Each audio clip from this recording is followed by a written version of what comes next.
Jaipur and Udaipur are two of the most vibrant, historical, and colorful cities of India. These world-class cities have it all.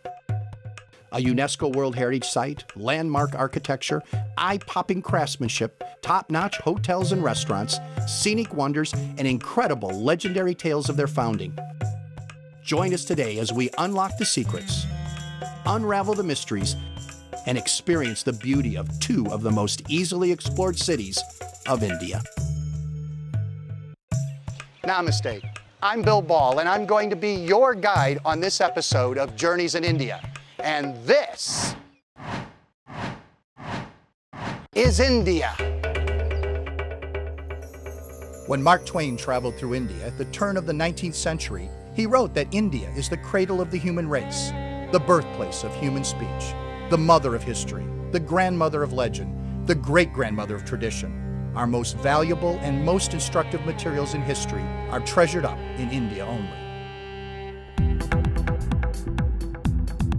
Join us each week as we explore the entire Indian subcontinent, from Kerala in the south to the Himalayas in the north and all points in between.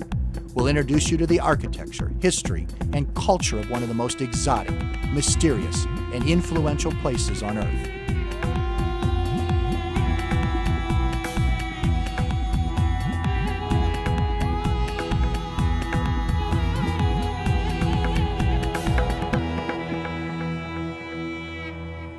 Journeys in India. Today we'll explore the cities of Jaipur and Udaipur.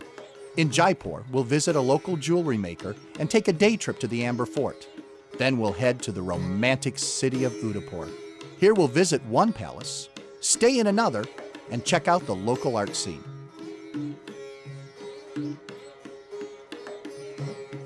Welcome to Jaipur, the first planned city in India. This is the state capital for Rajasthan and was founded in 1727. The city was laid out with sections set aside for government, shopping, schools, and workshops. It only took 4 years to build the city from scratch. Jaipur is called the Pink City. But don't adjust your TVs. The buildings are really more of a rusty melon color than pink. They were originally cream colored, but when a visit by British royalty was scheduled, the Maharana went crazy, trying and rejecting several colors, settling on terracotta.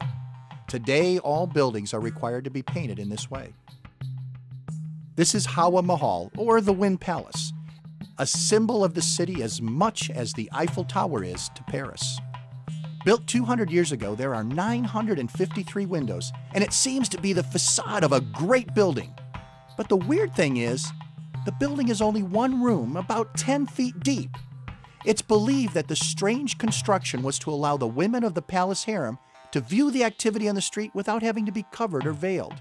Now that's treating your harem right. At the heart of Jaipur is the City Palace, home to the current Maharaja. Inside there is one world record holding object that shouldn't be missed. These giant silver jugs are 2 of 3 that were made for the Maharaja in 1902.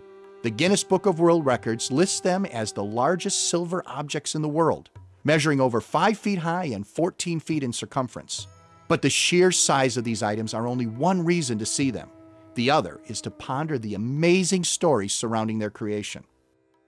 The Maharaja that ruled in 1902 was invited to King Edward VII's coronation in London.